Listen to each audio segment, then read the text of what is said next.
you typically have a bunch of experts in the marketing team. Then you are the marketer who's supposed to bring that knowledge to market somehow, or bring that expertise to market somehow. But ultimately, you're just an idiot. How has this hands-on experience affected your transition from being a marketer to being a founder? But people overcomplicate things a lot when it comes to building businesses before they have $1 million, $2 million revenue. I think you can nowadays, you can really build a super nice business of 1, 2, 3 million revenue with like 1 or 2 people. Like that's definitely possible if you're just hands-on enough. When do you have enough strategy? When is it enough? And how do you balance that? Especially with low code, with idea that people can build anything very fast.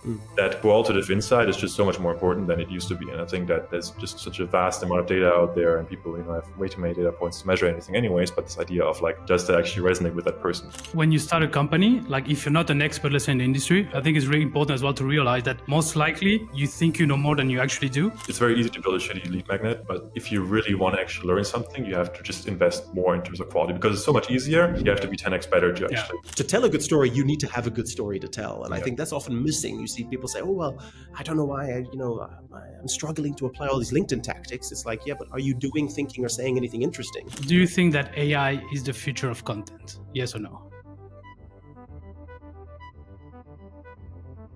All right. Welcome to the next episode of Grow with the Flow, our not so brand new anymore podcast. Today we have Tobias Liebsch on the podcast. Tobi, thanks for joining us. Syndicate, let's go.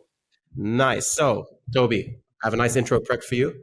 Beautiful. Correct me if I'm wrong on any of the elements, but for those of you who aren't familiar with Tobi, he's an Amsterdam-based growth expert, growth leader, marketing leader, what you want to call it, and a founder.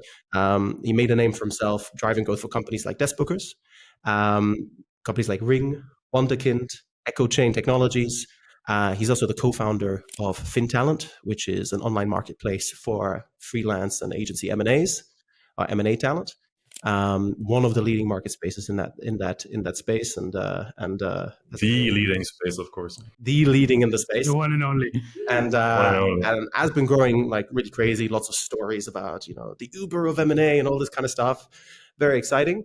And yeah, he's on the side, advises a bunch of different companies, works on a few different projects here and there, some of which we're going to be talking about. So, Tobi, thanks for joining us. Thanks for having me, guys. It's awesome. So, we always like to start the same way, which is tell us your origin story. And when I say that, you can start as early as you want. Yeah. But how did you get to where we are today? Yeah. So I would describe myself as a designer turned writer, marketer turned entrepreneur, which is a bit of the struggle that I have in positioning myself, which is funny because I help companies with positioning quite often. But I essentially started working as a designer very early on when I was like 14, 15, and then worked in a design agency. Eventually started working in a big evil corporate for 3 years, but decided that's a bit too big, too evil for me. And the funny thing there was that it was a big pharmaceutical company, where sometimes you would hear the animals being tested across the street, and you would hear the dogs barking, and you would just think, there's something weird here, lots of great people working there. And there was two kind of triggers there that sparked me to become entrepreneurial. And the one was I had a colleague, and she would come over every day at 3:00 and like ask for a coffee, have a chat, whatever, because she was so bored. And I was just thinking, you have a great career here, you're making tons of money, and yet you're so bored in your job. Like that's not the life I want to have, right? And the second was that I was basically during my bachelor's there, I was writing my thesis about Google Ads, which was like, I think 2011 or something. And I was working on a Google ad campaign for a big pharma product, like a big medical, like an OTC medical product. And I was working with an agency, and we had like a couple of millions of euros of budget, which that back then especially was a huge budget for Google AdWords, right? And I was working with the agency, but I had no clue what AdWords was, right? So I was thinking, like, there's something wrong here. Like, I'm steering this agency, but I don't know what. Like, I get the keyword reports, they tell me something, but I have no clue how that works, and I should learn that myself, right? And so basically, that I said, okay, like the corporate life is not for me. I need to go into doing something more operational, doing that stuff myself, right? And that's kind of triggered that journey of leaving the big corporate, jumping into an agency, eventually starting freelancing, and eventually building other things. Nice. So, and that eventually just led to being a freelancer, and then eventually founding some companies, and the last one being FinTalent, which is the biggest marketplace for M&A professionals. Cool. And one of the things, we obviously know you outside of the podcast environment.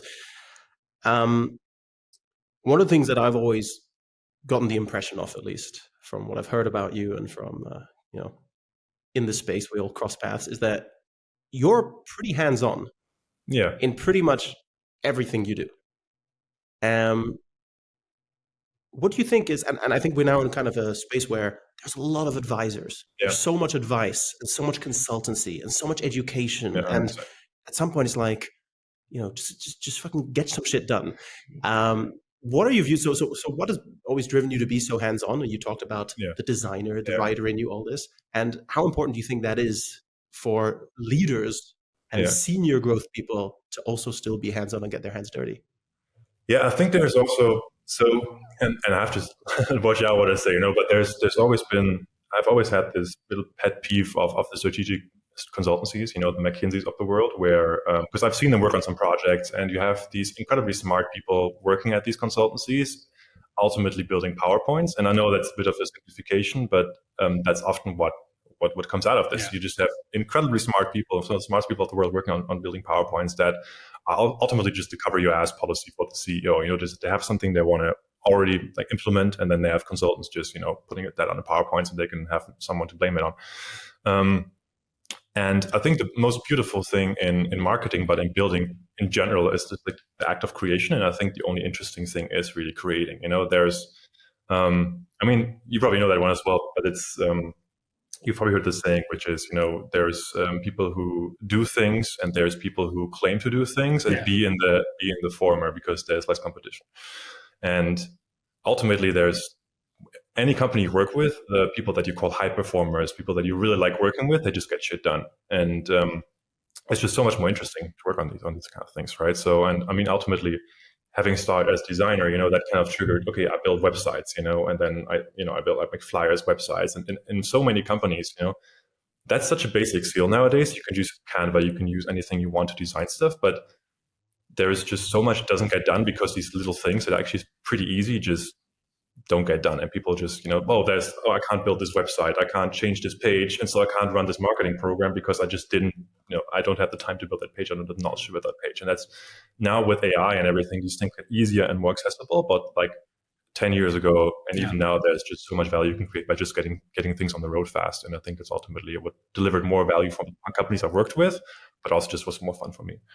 And so you're really hands-on, but then what is the part that you enjoy the most? And it's like content, paid. Yeah. What is the thing that you really enjoy?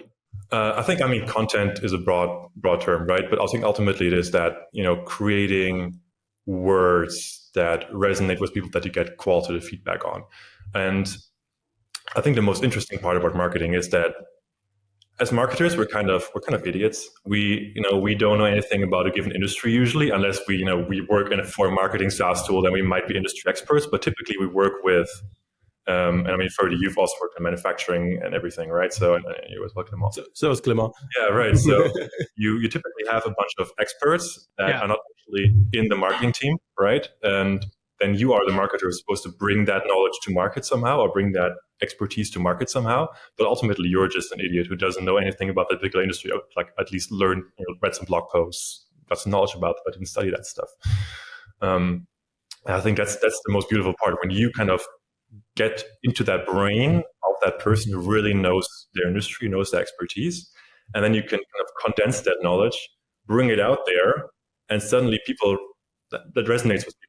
And then you see other people in that space who really resonates with, right? And you've done it in the manufacturing space too, of you, where suddenly you created content, you created something that suddenly people that are way more skilled in that space, like, I didn't know about that. That's pretty interesting. You're right about that, I've done it now in the environmental space, in the HR space, in the finance space, in the food space, all those spaces where suddenly people, experts coming to you for advice, and you're just thinking like, I'm not an expert on this, but people think I'm an expert because I just know how to prompt things, Yeah, it makes me think about, there was this great description, I don't know if you know Tim Urban, Wait But Why. Yeah. Love the way the guy talks, the way the guy thinks. Yeah. And he once talks about, he sees his role as, you get these very complex topics from AI to 3D printing to microbiology to what have you. And he says, I go into these things where, I'm paraphrasing here, but he says, my knowledge on this subject is a 1 out of 10. Yeah. And the problem is with very complex subjects and very particular spaces, from a marketing perspective, there are people who have a 1 or 2 out of 10 knowledge, and then people who have a 8 or 9 or 10 out of 10 knowledge. And generally, the people who have a 9 or 10 out of 10 knowledge, they're such experts in their field that they can't place themselves in the shoes of someone who's a layman.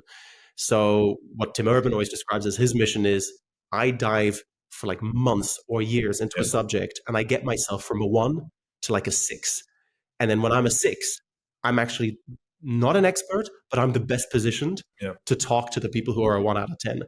And what you just said reminded me of that, because as a marketer, we don't have to become experts in the fields we're in, but we need to be good enough that we can still create value for people who are.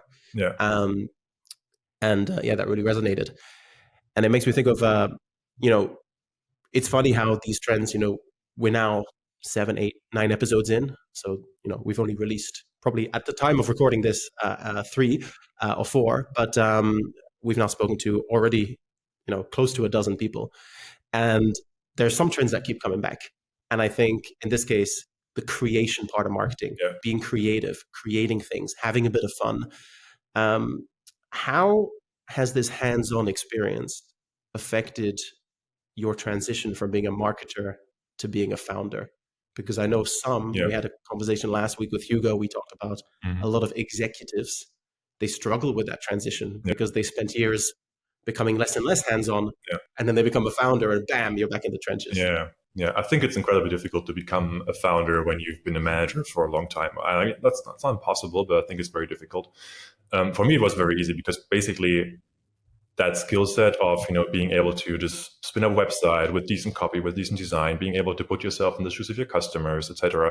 All these things just translate very well to being a founder. And I think it's the difficult part, of course, is that as a founder you also have to delegate certain things.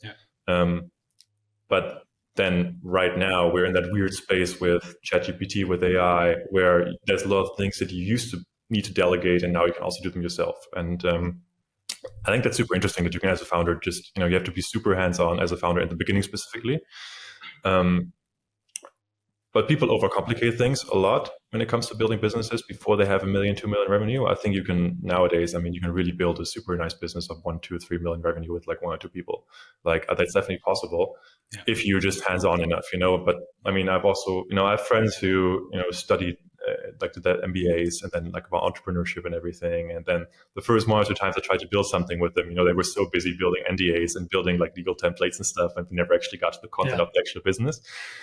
And that's a common thread as well, And I think that's something that happens to a lot of the kind of McKinsey type founders as well, that they kind of overcomplicate things in the beginning, and then you end up with a business that can only be a venture business because it just needs so much funding just to get the basics rolling. Whereas everything from a bootstrapping perspective specifically, you just need to get money on the table very, very, very fast, and it just changes your mindset when it comes to building things.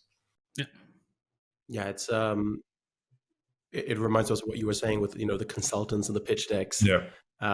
I was thinking, when you're working with a client, a pitch deck is a really good way to feel like you're making progress when you aren't driving results through hard labor. I think with us as a founder, it's the same. Brand is important, and strategy is important, and conceptualizing the company culture. All these things matter, but they only really matter if you have a business that works.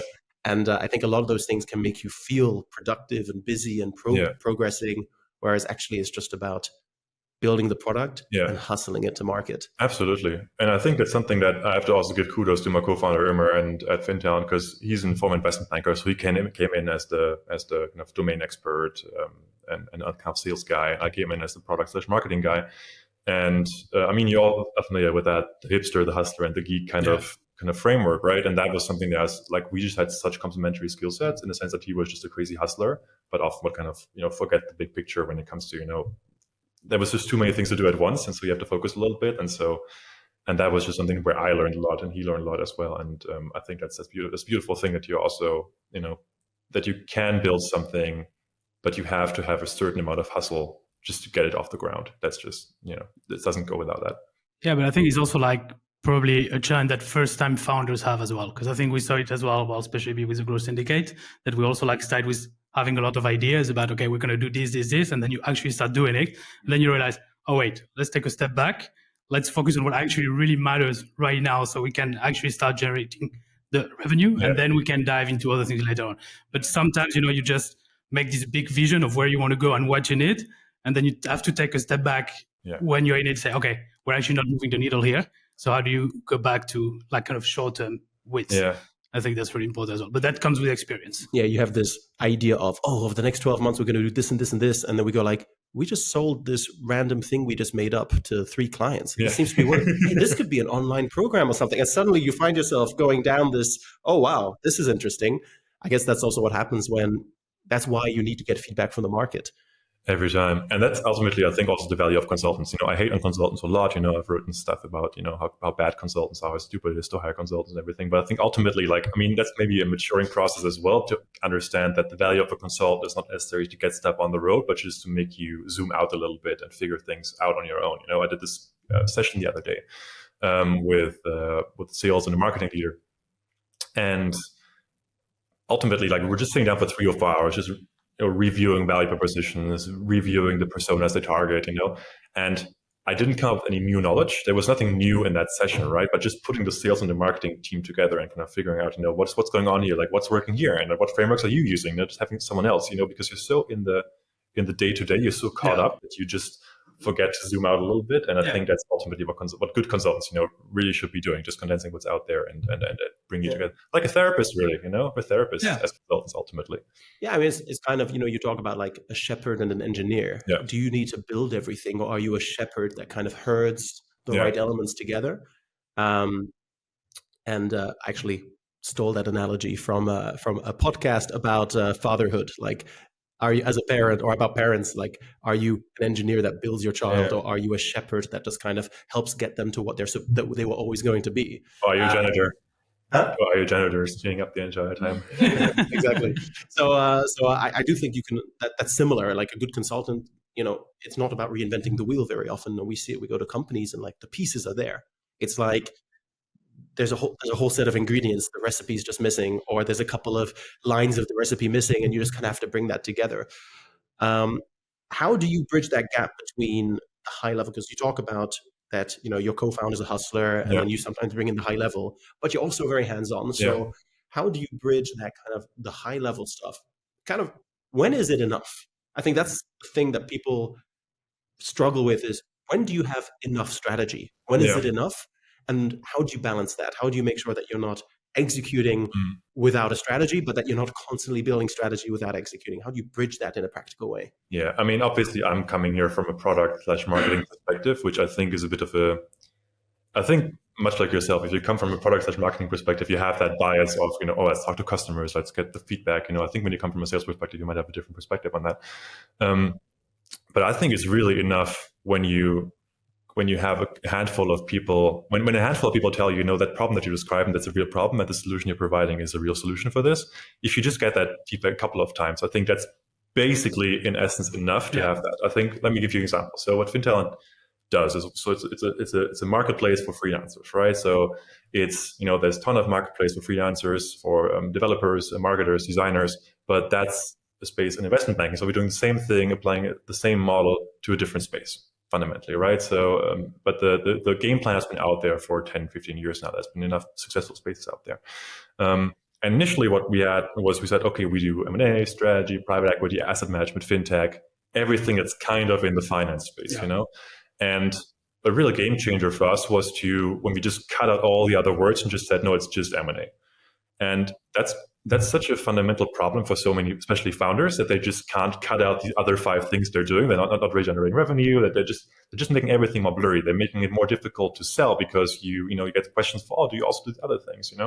They're making it more difficult to market because you're just so busy kind of putting all those words everywhere. I mean, just putting a banner somewhere when you have 7 words instead of 2 words, that's at that operational level, really something where you notice a lot. But it's just in a simple sales email, you're texting somebody, you're sending them an email, and you're saying, oh, we do all these 17 things, that just makes it incredibly difficult to position yourself. So I think that was high level. The easiest and most difficult thing to do was just saying, okay, we do this one thing for this particular audience. We have these 2 clients that we work well with. We do this one thing. And then everything else that surrounds that space is adjacent services that if you are in a one-on-one conversation, there's a big difference between marketing something and having a one-on-one conversation with somebody.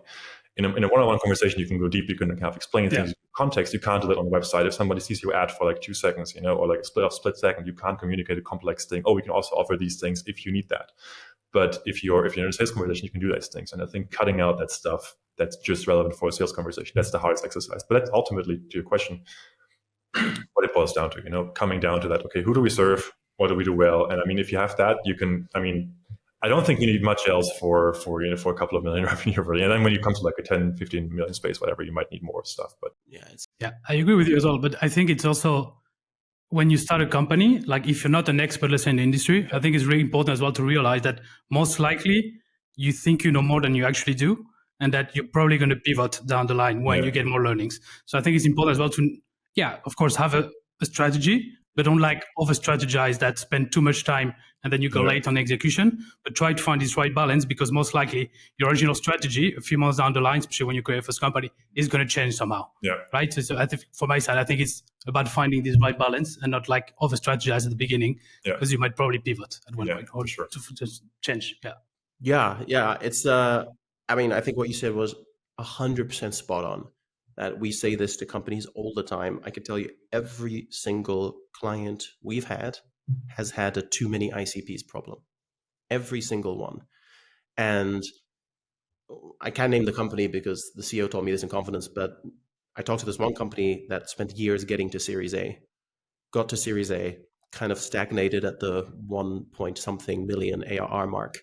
And what got them from that to a 7 or 8 figure exit was cutting out 5 of their 6 ICPs, going all in on one, and just understanding that ICP inside out. And people underestimate how much time you spend listening to the wrong feedback, building the wrong things, writing pretty watered down messaging, because I think that's also, we had Jake on from Scale. And before I really knew of him and his work and stuff, when he started with Scale, that was always the SEO agency I wanted to work with, for the really simple reason that when you went on their website, they were like, SEO for B2B SaaS. And then all the logos were the kind of companies that I wanted to emulate. And it's just that simple. I have a problem. I need a solution. I have a particular kind of solution in mind. And here's a company that does exactly that solution for my kind of case. It's just so much more powerful than this watered down messaging that's aimed at companies that are 5-person startups and then 10,000 person enterprises. Like, it just doesn't work. True. Like our friend Matti did this really well, right? Our mutual friend, because he runs the PR lab, right? Which is also kind of the space that we're recording this in. Shout out. But he kind of does this. Okay, we do PR for scale up startups in the tech space, right? And I think that's, if you want to break down strategy, I think that's a very simple way to break it down. We use this thing for this audience, boom, and I think you can just grow quite well on that space. That's the most difficult thing, but the most easy thing as well. It totally is. What are some of the, because with FinTalent, you guys in a space with a lot of money, right? M&As are generally big figure things. M&A consultants and experts usually charge a pretty penny. You guys are kind of the coordinator, middleman of that process. So it's quite a unique space. It's quite a unique kind of set of challenges. What have been some of your biggest learnings from getting FinTalent from 0 to basically past 1 at this stage? Exactly. I think FinTalent is now that interesting 1 to 10 space, which was also a big of a transition for me. I think the one thing I mentioned before, that cutting out the other words and just making it about M&A, I think that was a big one. Because even if you still offer different services, you might have people that can do fintech and M&A acquisitions, or that might do M&A and fintech, and they can do both. But just having that positioning up front won't help you. I think that was the biggest learning. I think another big one was for sure the difference between you've heard about transactional sales and kind of solution sales, but the same thing also applies to marketing. And I think that was something where, especially in the beginning, I was struggling a lot. I've worked on marketplace before, and I've learned over the time that I'm not a great B2C marketer, because I'm really thriving in that relationship with the customer, building that relationship, and just selling a t-shirt once, that's not really where I'm good at or what I love doing. But I think the same thing was something I learned again, because we had this initial idea of not just being a transactional marketplace, there's a project here, there's a freelancer there, but just becoming this kind of community, product-driven environment where you have kind of, people recommending each other and people working together and all these kind of things, right? And ultimately what we realized was that, okay, it's still transactional. All that stuff is a nice to have, but the transaction, I need a project, I need a freelancer. Like if you don't get that right, nothing else works, right? And I think at some point, we did for like a year, we did some wavering. It was always very clear on strategy, but we always kind of with experimenting with different things. And we realized, okay, like if we don't get this core thing right, nothing else is going to work. And so we can't build something else. Like ultimately we realized everyone else is doing this play for a reason. Like TopTal, Upwork, they don't have communities because that's just doesn't work in that space, right? And that realization ultimately led us to, okay, like let's kick out some of the product-led motion. Let's really focus on the sales-led motion. And that's also what we're kind of restructuring right now, and kind of around that sales-led motion, where it's also, I'm going to move more into an advisory role in the firm and hand over the operational things to my co-founder and the team, because we just realized that's something that I'm not particularly strong at. Yeah. And that team is just more suited to do. Yeah, I think that's probably the biggest ones. I had one more that I wrote down, but can't think what that was right now. But maybe it'll pop up later again. I'm sure it'll come up. Now, on the side of all this, you've just built a new tool. Yeah, testmywebsite.ai. Yeah. I think by the time this is out, you'll have launched, and I'm sure you'll be looking for people to try it out. Yeah, so for sure. Testmywebsite.ai. Thanks. And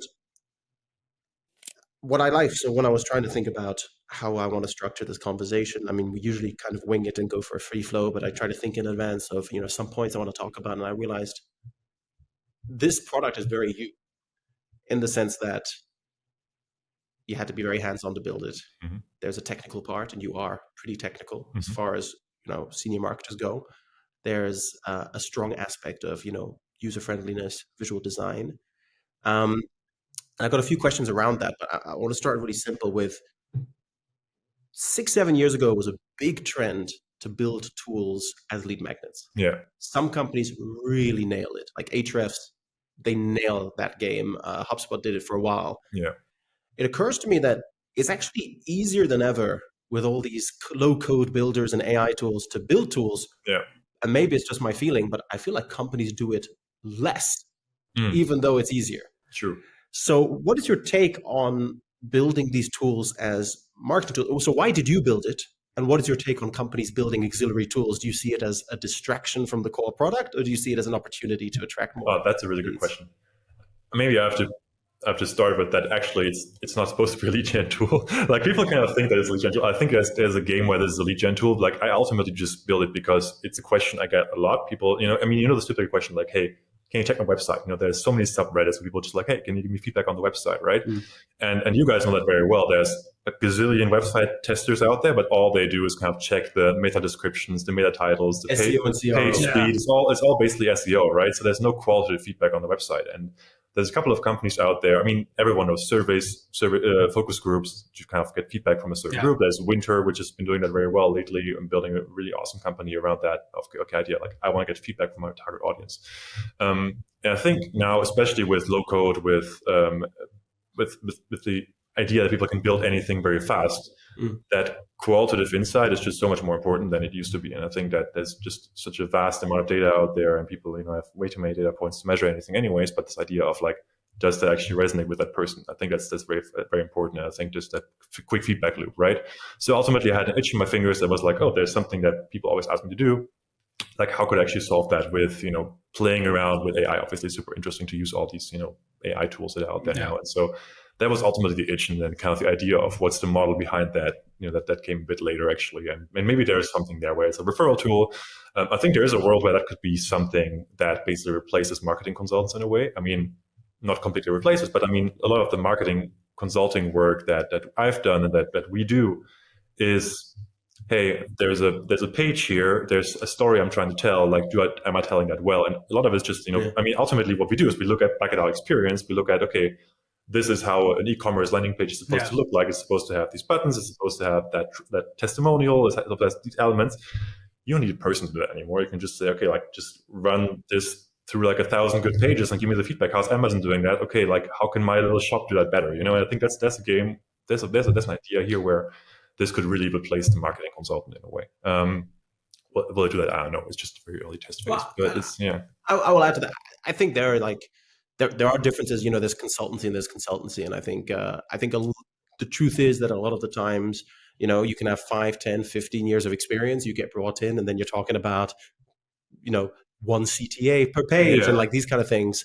I think the reason companies would hire any of us is the instincts we build from doing this over and over again. I think that's kind of hard to replace with AI, but I do think some of the just marketing 101 basics, that can definitely be replaced by tooling. So you build this tool. Yeah.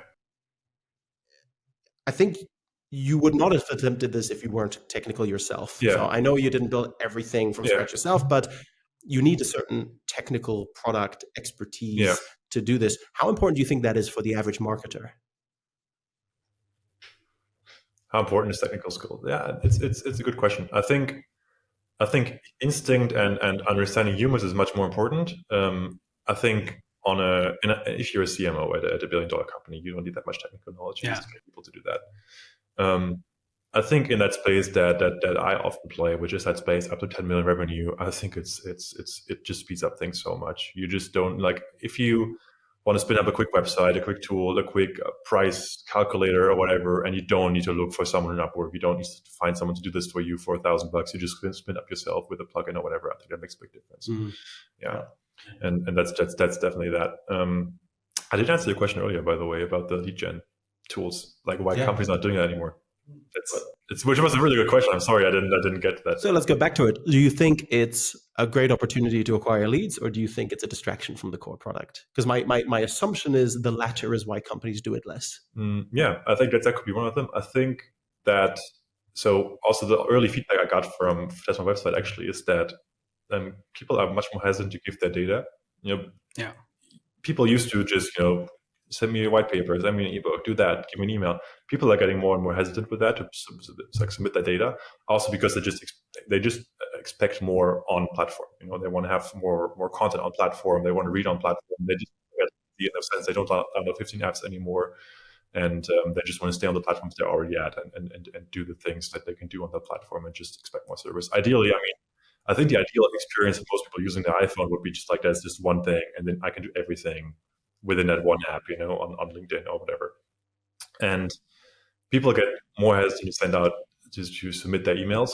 And it's more and more difficult to get people to those lead magnets, right? So it used to be that you would get a lot of value out of those lead magnets, and then people would just pop in their email addresses like crazy, and that's just got more difficult. So it's not that the creation process is definitely easier to make them, but it's also still super difficult to get people on there because there's just a bunch of competition, right?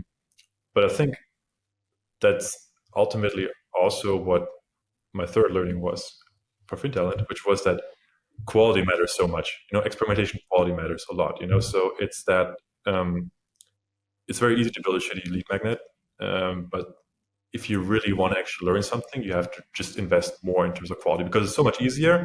You have to be 10x better to actually make a difference.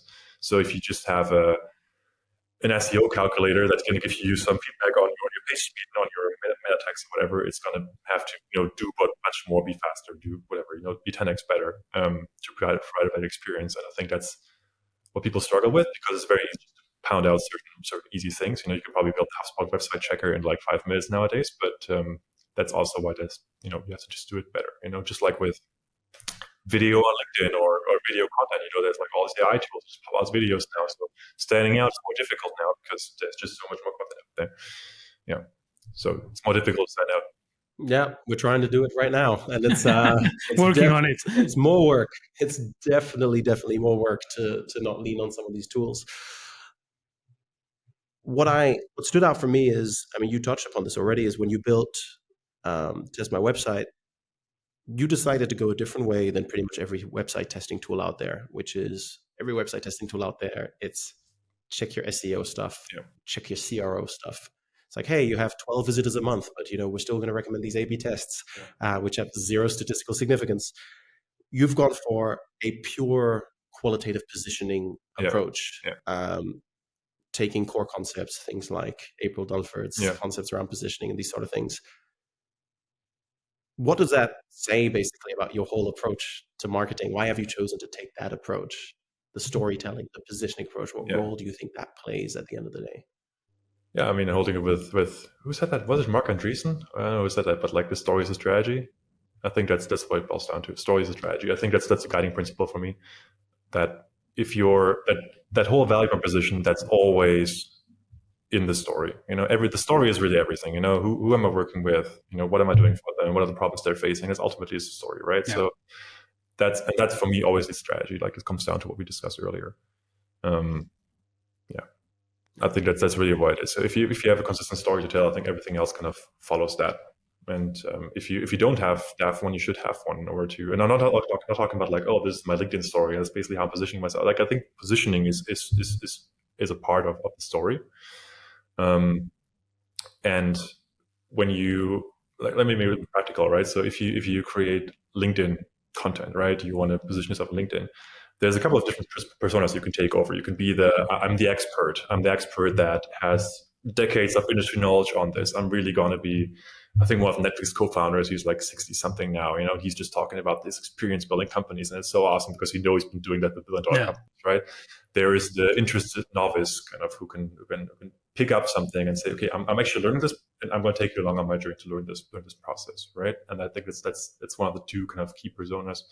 And there's other personas you can take, just someone who's just practically pumping out how-tos, etc. But I think the positioning is also is not just, okay, this is the story, the overarching strategy, but also your angle on that whole thing. That's also such an important element of positioning. Whereas, you can have a company or like you can serve a certain market and you can be, okay, we're the senior experts, we're going to help you because we know everything.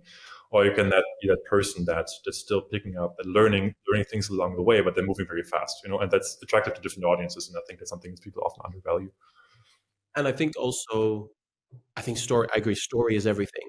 But I think people also start to look at story as, like, a story should be a reflection of a real thing.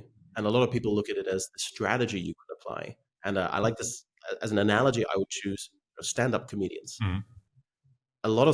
Some of the best stand-up comedians take time to just do stupid shit because that's when the funny experiences happen. Yeah. And you see it with a lot of comedians, for example, in the UK, where class is a big topic. And a lot of comedians build their career on class observations and class struggle. And then they become super rich and they move into a super rich white picket fence suburb.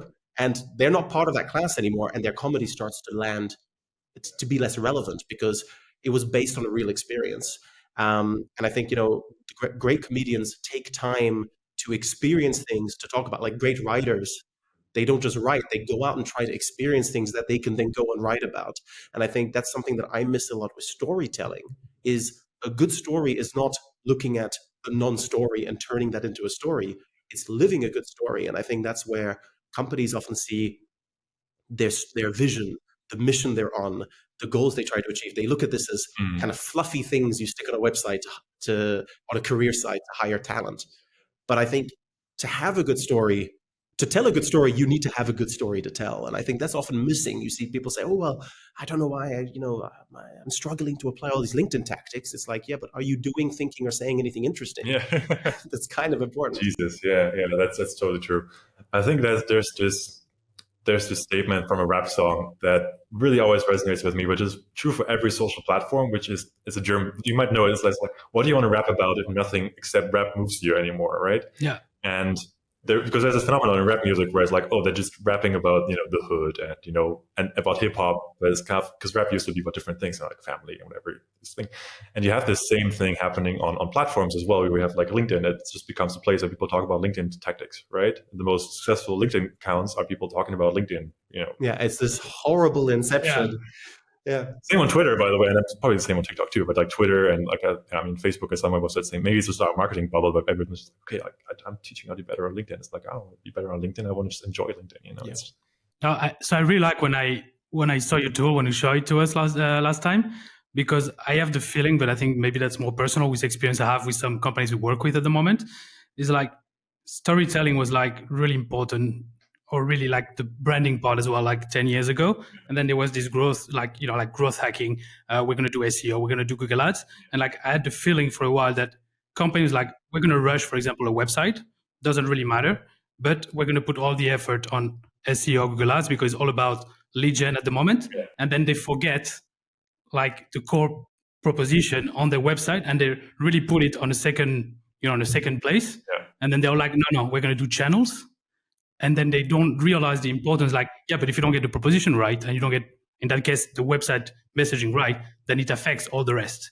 And I think that's something for me that stood up a lot. And I see more and more in companies. I think now it's changing a little bit, but there was a bit this hype, the feeling for the last like 8 years or something like this. Tools and tactics before vision and story. Yeah. And maybe let me provide a different perspective on that, because I think you're completely spot on. But I think there's an element of empowerment to it, because there was this narrative in the market that I was a part of, that we all were a part of, I think, which was, everyone should experiment, and everyone should run a little experiment, right? And that what that often boiled down to was that you had a company where, the junior marketer was suddenly running experiments because they suddenly had that power of doing so, because everyone said you should experiment now. They were running, Google Ads experiments or whatever, right?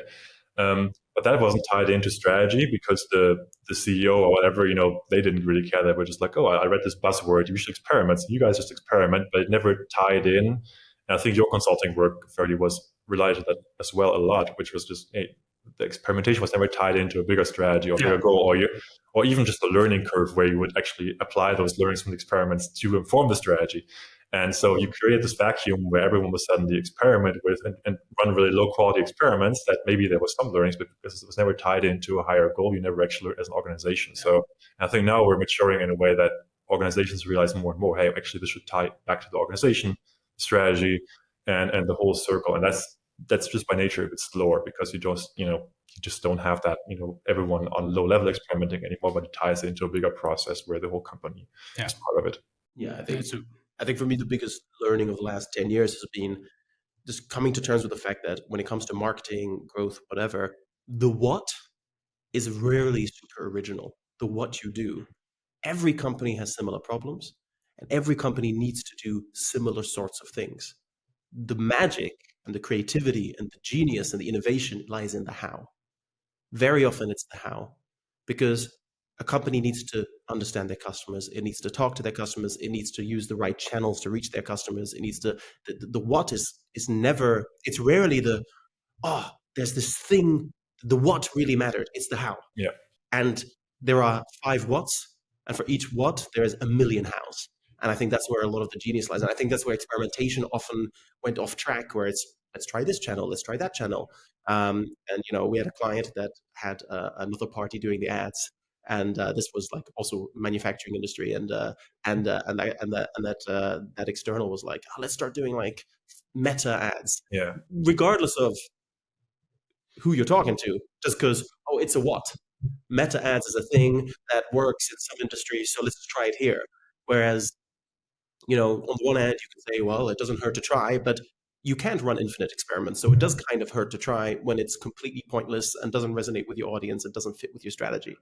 So I think it totally resonates with me, this idea that you have strategy and experimentation happening in 2 completely separate voids.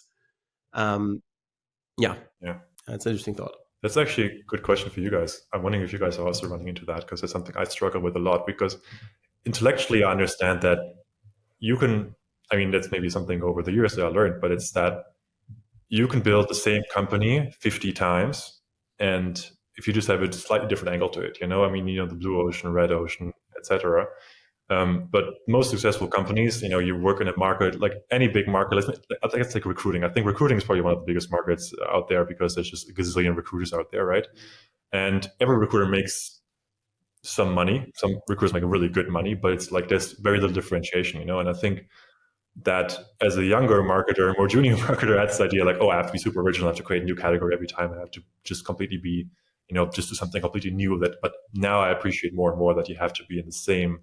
Often you have to first get that mental connection of, okay, there's a certain bucket that I'm playing in. That can be different within the rules of that bucket.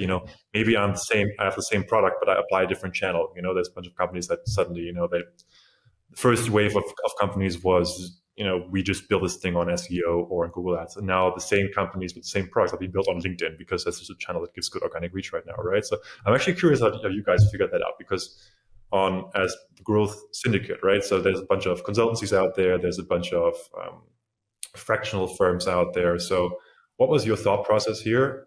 Because ultimately that's a product that's somehow out there, but you guys have a different twist to it. So how was that thought process? Did you first start, okay, you want to start a consultancy firm, and then you came from there? Or what was kind of the thought process behind that to build it this way? I love it when guests ask us ways to, plug our products and our services in a solicited way. I think the bottom line is just like we've all been there. We've just been there, and there's a big gap between consultancy and agency execution. There's just a big gap there. You get a lot of advice on the one hand, you get a lot of senior experienced advice on the one hand. On the other hand, you often get execution, usually quite disconnected from understanding the user, understanding the industry, understanding the strategy. And I feel like the only people who ever really bridge that gap are in-house heads of growth. And when you join as head of growth, you have to do both, especially when you join a startup or scale up. You have to understand the strategy, you have to understand the execution, you have to be able to bridge that gap. Externals, it's very hard. And we just said, we want to bridge that gap. We also struggle because sometimes we talk to a client who's like, hey, can you also do this? And we have to ask ourselves, if we say yes, it becomes, depending on how nitty gritty or specific it is, it becomes economically non-viable for what we charge for our services. At some point, it's not worth it for us to be executing a certain nitty gritty thing. On the other hand, we do pride ourselves in being hands-on and actually getting shit done. So we're actually working on frameworks for ourselves, mental models, to draw that line. That line is very hard to draw. Yeah, it's quite a bit difficult. Yeah, but it comes from looking at the market and seeing a gap, right? It's not about building a new category that, I'm not even sure categories are a thing at the end of the day. It's just there are problems, they're solved a certain way, and people come up with ways to solve it better. And that's basically how products emerge. And you can either solve it better for everyone, or you can solve it better for a particular group of people. And that's essentially the motions you see in markets. But for us, it was really just tapping into that gap. Yeah, and I think we also we've all did freelance job at one point. We all come from B2B, and we've all worked with SaaS and marketplaces. So it was kind of an easy transition for us to say also okay, we're going to do this, but we're also going to do it for B2B, and we're also going to do it for SaaS marketplace tech companies, which is basically what we know. And we already had experience working with clients, one-on-one. So it was more about figuring out, okay, how do we work the three of us together? But it wasn't new. When the client on board, we knew what we had to do. We knew what to follow. So for us, the learning curve was kind of faster also. So that's why we picked this as well. Yeah. And a big thing for us is when I did it, the VC-backed company, I felt a lot of the time you were not encouraged to be totally honest. Mm-hmm. We were always very honest and transparent to our team, which is why we had, even through the toughest time, one of the highest EMPS scores. I know you can't pin everything down to a score, but everybody loved the company. When we started when we sold the company and started restructuring stuff, people had to leave. Others cried that they had to leave, even though some of them had never met in person. We built a great culture based on honesty. But I felt towards the external world, you couldn't always be honest. What do you mean by that? I think when you're raising, you always have to put your best foot forward. And it's a very fine line between putting your best foot forward and lying your ass off. It's just a fine line, and everyone will cross that line because VCs want to hear. And it becomes a cycle. You want to get the funding, so you embellish the truth. VCs know that everybody embellishes the truth, so you have to more embellish the truth, because if you tell the truth and say, we grew 32%, the VC is going to be like, well, if they're saying 32, they actually mean 12. And then you end up going, okay, well, actually, now it has to be, we grew 50. It was 3x, 6x, 9x. So it's like this vicious circle of white lies and outright lies. And we wanted to be really honest. And I think that's, if I'm really honest, every time I've been a consultant, there comes a point where your value diminishes. Yeah. There's always diminishing returns, whether you're an advisor or a consultant. Even as a founder, I think at some point, the value you bring diminishes. That could be 2 years, could be 10 years, could be 30 years. That's what I just went through, yeah, exactly. Yeah. And so we said, this is going to suck sometimes, but we're just going to tell companies our goal is to be out within 9 months. Yeah. Just because we know that if we're there 9 months, they will have an amazing experience because we know what we're doing in that phase. But there comes a point when they just need an internal person. They just need, and sometimes it's 6 months, sometimes it's 12 months. It's not set in stone, but it was a combination of seeing that gap in the market, drawing from our own experience, and also just being super honest. One last question before we go into our next segment. You recently became a father. Yeah. Congratulations. Thanks. Congrats, yeah. I'm on track to doing the same. Congrats. Knock on wood. A question I have, a totally selfish question. You're a proactive guy. Yeah. You get really excited about stuff. Yeah. You love to jump into things. Yeah. I'm the same. Yeah. How do you balance it? Because you're still doing it. Yeah. You're still doing it. Yeah. The kid has not stopped you. Yeah. Is it lack of sleep? How do you do it? Tell me, what's your secret? Geez, I think there's this cliche about parents that you just do more with your time. And I was raised by a single mom, right? And she actually told me she slept like 5 hours a day for like 7 years. And so I'm really wondering how she did that, man. That's just not enough sleep. No, but to be honest, ultimately it's also a partnership thing, right? You have to like talk to your partner how you do that. But it's, you just do more with the time you have. I think that's also something, it's like, I used to be a bit arrogant that I said that most 40-hour-a-week jobs could probably be done in 5 hours, and to an extent, I still agree with that statement. Actually, I think that's maybe not 5, but I think. I'm not even talking about like corporate like jobs. But corporate jobs. Let's be honest. Most corporate jobs. You can. Unless you're really like a senior guy, there's just too much overhead. There's just too many meetings and everything. I've set meetings with like 40 people where everyone's on their phone checking emails, and you're just like, why are we here for 5 hours? Even scale ups generally, every story of layoffs. Layoffs are terrible, and I've generally, having been in that situation, I think you need to blame the hiring, not the layoffs. So people go like, oh, this company, they just laid off people, they're evil. The problem was that they hired people when they didn't need them. But most of the stories I've heard from CEOs, at least, is that they gained efficiency after scaling down, didn't lose it. Because it forces you to focus, it forces you to reduce your ICP, it forces you to do things that the luxury of time and money and team doesn't. 100%. I think it's also so I'm a big work-life balance guy, but I think that it's a bit detrimental often if you really want to get shit done, because when I first started working with my co-founder Imre at FinTown, so investment bankers, they work like 90 hours a week, that's just insane, but that's actually not just actually work 90 hours. There's a lot of time where they have to wait for certain things, and then you just like jump back in at 11 o'clock at night to finish up pitch deck or something, right? So, and when we first started traveling, because we were a remote company, we were traveling together a lot, and we were traveling and we were sitting in a taxi together, and I was just like, okay, let's talk about things, let's kind of have like a chat, and he was just like writing emails, right, on the phone. And I think that was struck me as a bit weird in the beginning, but ultimately I realized, hey, actually these little, like, I used to be that I was just sitting down, okay, now I have like 2 hours, I'm working for 2 hours now, and then I'm going to zoom off again. But this like, okay, there's 5 minutes in between, I'm on the tram, or I'm waiting for somebody, let me just write a couple of emails on my phone. That's just incremental stuff that you get done. And I think that's something, especially as a father, has helped me a lot. There's like, okay, you're sleeping for 5 minutes, okay, let me just quickly get like 5 emails out, And I think these little things, that's just creates more momentum, and I think that's the biggest hack. And it's been 5 months, so it's I'm still learning a lot. But just little moments of work here and there. And if it's like, if I have to answer an email at 9 o'clock at night, I'll just do it. I'll just I have 5 minutes at night. I feel like I can get something done. Let me write a couple of posts and get this done here and be done with it. And not just like, okay, I'm working for 8 hours and that's done with it. Yeah, well, it's awesome to see. I look up to people like you. I think I like to think that you can be a parent, but you can also not just a parent. Yeah. And I think for older people, throughout my life met lots of people who were complaining about being a parent. Yeah. And now more and more I'm seeing people like yourself, like Patrick Layer, like a few others who are just still, it's difficult, like not to get me wrong, but they're still doing all the things they want to do whilst also being a parent. I think that's really awesome. So kudos. It's fun, but it's also easier if you have a certain income, right? I think it's like if you make no money, it's difficult, right? So if you absolutely, things get easier. All right. Well, I was just given that kudos. That is not actually, it's a good transition. We're going to our next section, which is the kudos and the facepalm of the week.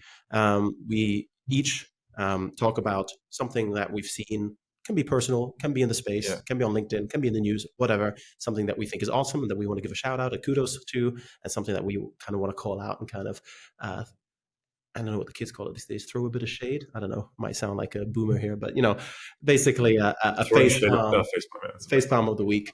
And yeah, well, guest first. Let me pull up my phone because I actually prepared, because I have to read this out because it was a post that really inspired me. So this is a post by, I don't know that guy, but I really like it. It's Andy Barrow. It's a VC from the UK. And he wrote, Building apps around someone else's LLM, large language model, is not a thing, has no moat and no defensibility. In paraphrases, a common phrase used by many at the minute, we won't invest in thin wrappers around OpenAI. But SaaS has built thin wrappers around databases for years and done just fine.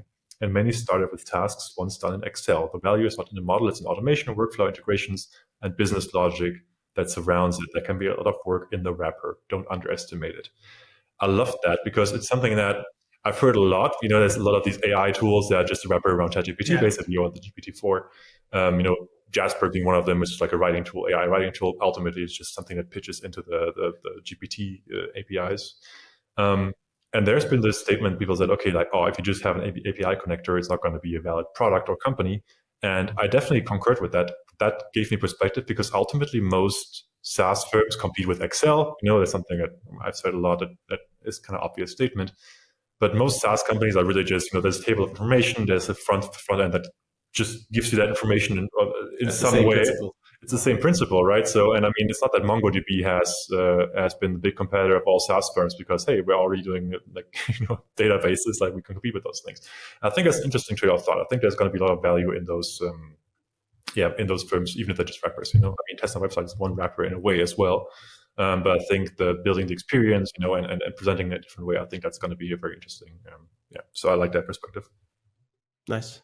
And your facepalm? My facepalm. Okay, I've pumped it out again. So that's a facepalm. That's I saw a case study from Meta. Maybe we can. I'm not sure if you guys link it in the show notes, but it was a case study for Meta's VR lab, right? Yeah. And the headline was Lufthansa brings the in-flight experience to life with mixed reality. So basically what they've been doing is they have been using the whatever Oculus, I don't know which one it is, Meta Quest something, headset to simulate the new in-flight experience that Lufthansa or airplanes are trying to transport. I think they use it mostly for training purposes, etc. Got quite a backlash though, because Lufthansa, I mean, anyone who's kind of flown over the last couple of years knows that German airlines they have just the worst customer service and the worst experience ever. And Lufthansa is supposed to be the premium carrier, right? Yeah. But really the experience on a Lufthansa flight is just, I mean, from the booking process to the in-flight experience to everything. I'm not talking even about lost luggage. It's just so much worse than even a lot of cheap, other carriers. And so the idea of Lufthansa, focusing now their money on fancy AR, MR experiences for, and then pumping probably like millions of euros in that project is just a bit, it's just a bit strange. Just focus, get the stuff done that you're good at, and make the actual experience better. Have some decent customer service. Pay your staff well so that they don't, treat you like a grumpy person. It's that was a facepalm. Get the basics right. Yeah. Or at least, I mean, if you do that stuff, at least don't communicate like you're a big innovator. If you just don't get the basics right. Cool. Agreed. Okay, so from my side, I struggle a bit more this week. So I think I went from stuff a bit more basic, but I basically find on LinkedIn from the CEO of Ahrefs, probably it was there already, but I didn't see it. It was about on the page inspect that now you can see the changes that companies make on their homepage over time. I think that's quite a good one because that gives you by calendar, so when they make the changes. And then obviously it's Ahrefs, so it's more focused SEO aspect, but you can also see it if you want to take it from a more, I would say, strategic point of view. You can also analyze the change on positioning and messaging that your competitors have, which I think that's a pretty cool tool. And you compare it now as well, huh? Yeah, so you compare it. So they show you the changes. What was the difference between the before and the change and before? So I thought that was pretty nice actually, because then you can really track the changes that your competitors do on their website in terms of positioning and branding. So I think that was pretty cool. I use Web Archive for that all the time, like just checking like how the website's used. Yeah, cool exercise. I love that. Yeah, so I thought it was pretty cool. Well done, yeah. And the facepalm, I think that came up as well because you're here, and I know you really like positioning and storytelling. So I think I'm going to give it to all the websites that I could be part of the target audience, but you go on their website and you still, after 5 minutes, I have no idea what they actually do.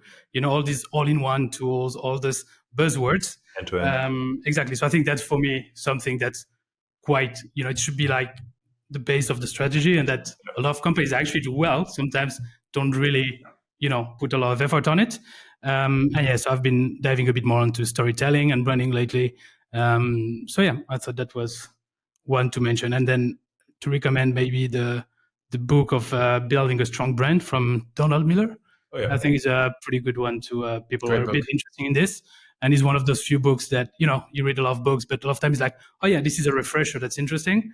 And for me, that was really one of the books I was like, okay, wait, I have to write this down because there was a lot of cool insights about the structuring. And so, yeah, book to Building a recommend. Story Brand and Obviously Awesome are two books that just really change your perspective on it.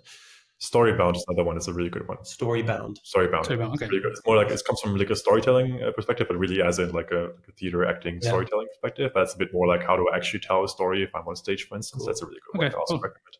Nice. Well, I also have to use some visual aids for this one. My kudos goes to a company called, I need to pull it up, Wilkinson Sword, which is a razor company. And they had an ad, and I just thought the copy was great. It said, "A razor with quite a good blade is like a secret agent with quite a good accent." I thought that was just funny. And we've been talking a lot about bringing the fun back into marketing. And I thought that was just great. We'll put a picture up of this on the screen. I want to give, I'm going to give a personally painful facepalm, which is I'm a big supporter of 1. FC Köln used to be in the Bundesliga. We've now been relegated to the second division. But to make it a little bit relevant, I think people forget that football clubs are businesses, and if you're a football club, the football performance, I don't know what you call it, the way your team plays and what you put on the pitch, that is the product. Mm-hmm. And your fans are the customers, the people who watch around the world. And I think when you have a club like Köln, where what they've done is club was close to bankruptcy, they decided to save a lot of money. And as a result, they did not replace all the top players that left, and they were relegated. And it's been counterproductive, because when you're relegated, you lose even more money. It just made me think of, in the startup world, it's good to save money, but all those startups that save so much money that they can't develop their product anymore, and then the product fails, that's just counterproductive. And it really reminded me of that. I always love to use football as an analogy for what happens in startups, because I think it's just such a good analogy. So massive facepalm there. My big facepalm being that no consequences, nobody did their job for screwing everything up. And in the business world, we're not afforded that luxury. So it is what it is. Doubly painful, being that the big rival, of course, made it to a championship. Yes, our only silver lining is that the other rival didn't get promoted in the relegation playoff yesterday. So sucks for them. All right. That's basically further giving a lot of justifications for just an average team that we all expected to go down to second division. Hey, we're not going to go into this, but we're not going to turn this into a football podcast. I'm going to draw the line over here. But to all the other Glory supporters out there, screw all of you. All right. Next up, we have LinkedIn post of the week. So we pull up a LinkedIn post. It's going to be up here on the screen somewhere. The post we pulled up for you, I'm going to read it out. Not every great scientist makes a great teacher. Not every great athlete turns into a great coach. Not every great writer turns into a great publisher. Not every great entrepreneur turns into a great investor. Not every great founder is a great manager. And not every great employee becomes a great leader. Just because a path is common doesn't mean it's the right one for you. Tell me more about that. I think we subject ourselves to certain narratives that are the default narratives in our industry or friend circle and your peer group, and I think that's something that I saw a lot in the work with FinTown specifically, that we're talking to people that are, maybe former bankers, and now they want to be investors, or former, founders that then become business angels, and there's just no automatism in it, and you always have to learn again. And I think that's really what this boils down to. You have to always learn again. There's always a new skills that you have to bring into it, and just because you did A doesn't mean you can do B. And that just applies to many different spaces. And I think that we should never think that just because we've done one thing, there's a logical next step. You can also be a writer and then become, instead of publisher, you become entrepreneur in a different space, right? I think that's a beautiful thing about it. Yeah. You can reinvent yourself. Yeah. Great. Now we move on to our fixed questions. Questions we ask every guest. Actually, we should have done this before the facepalm, but it's okay. I'm a bit useless this morning. That's my facepalm this week. Maybe the facepalm for the next episode. So maybe we can start with what's a controversial opinion that you have? I'm not sure how controversial I'm allowed to be here. No, just we can always cut it. So as long as it's legal. If you guys, I mean, if you guys want to invite me again, it's like I think that data is massively overrated. That's not too controversial. I'll save my real controversial ones for next time. But I think that data is massively overrated, and that too many companies have too much data. I think the example I like to always bring up is, and I'm applying this specifically to scale-ups and startups because I think that the startup, before they make like 5 million revenue, don't really need more than like 2 or 3 KPIs, to be honest, or even metrics they really focus on. My example is I have an Amazon Kindle, right? I know it's evil, you're not supporting the book publishers or authors or whatever, but I have a Kindle, and the Kindle knows I'm a huge fantasy nerd. I read just like huge fantasy books all the time, and some science fiction as well. And there's an ad. I didn't pay the $20 to not see the ads on my Kindle, so I get these ads all the time, and I'm actually interested in seeing good ads about books that are actually relevant for me. But also everything I'm reading is like, high fantasy stuff, magicians and dragons and whatever, right? And so there's this, but the ads I'm getting are kind of, I'm calling them housewife novels, which are these novels for 45-year-old women, which are like, oh, she met this man at the romantic island, and then they fell in love. But then like there was soap opera, but for books. But then he suddenly was gay, and she was heartbroken, and whatever. Whatever these stories go, like I don't know how these stories work because I've never read them. But that's the whole point. They have so much data on me, and they can't even recommend a book, which I actually would like because I probably spent way more money with them if it was for that, right? So. And the moral of the story is too much data, just get 1 or 2 data points and work with that. And, don't build fancy dashboards before you've really significantly made revenue. Yep. All right, cool. So what's your biggest or favorite fail? My favorite fail. My favorite fail. I think so. I wrote one novel. I'm probably going to write more novels at some point, but I wrote one novel, and I was so occupied with writing that novel. It's like a full book. It's like completely done, except for the editing part of it a little bit. But I was so occupied with writing it that I didn't actually bother looking into how to publish it. And then I realized it's actually really difficult to publish a novel. I just want to go self-publish, right? That's something we can do, but that's a different game. Is it about a woman who goes to an island and falls in love with a gay man and then gets heartbroken? Yeah, but there are dragons and magicians in it. Spoiler alert! You've given away the story already. Yeah, no, it's and so that was a big fail. And that's a beautiful fail in a way, but it was a fail where I thought, okay, I should have done my due diligence before, like how that actually works. Maybe not written the entire thing, but maybe just written some parts and then send it to a publisher, because you usually have to really like build like a sales process. And so I didn't know that. And so I spent like half a year writing or something. Like never got published, probably never will, I don't know. All right, cool. Next one. So who's someone that you really learn a lot from? Yeah, so I learned a lot from a lot of people. I mean, I learned a lot from you guys as well. I learned a lot from my parents. I learned a lot from my friends, family.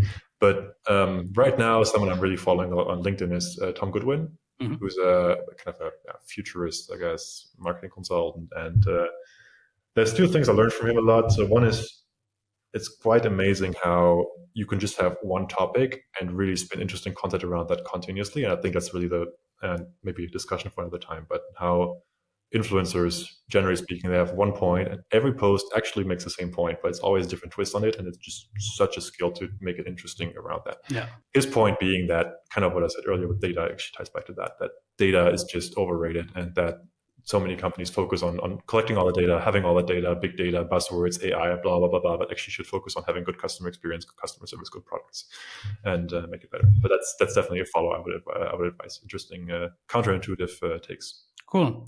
Okay, last one before we move to rapid fire questions. So what's your favorite tool for 2024?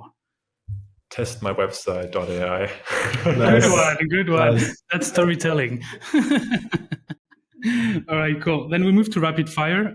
So this is kind of a like either or type of questions. So just short questions, short answers. So one word or one possibility. Okay, so copy or design? Copy first, then design. Copywriting or storytelling?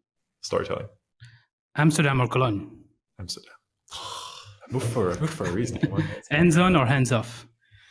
Okay, that's I think hands-on, right? Yeah. And in growth, are you more like product or more marketing? I mean, product is marketing, right? I mean, like I still like the 4 Ps and stuff. Product is part of marketing, right? I think that's okay. Bootstrapped or founded? Bootstrap. Full-time employee or freelancer?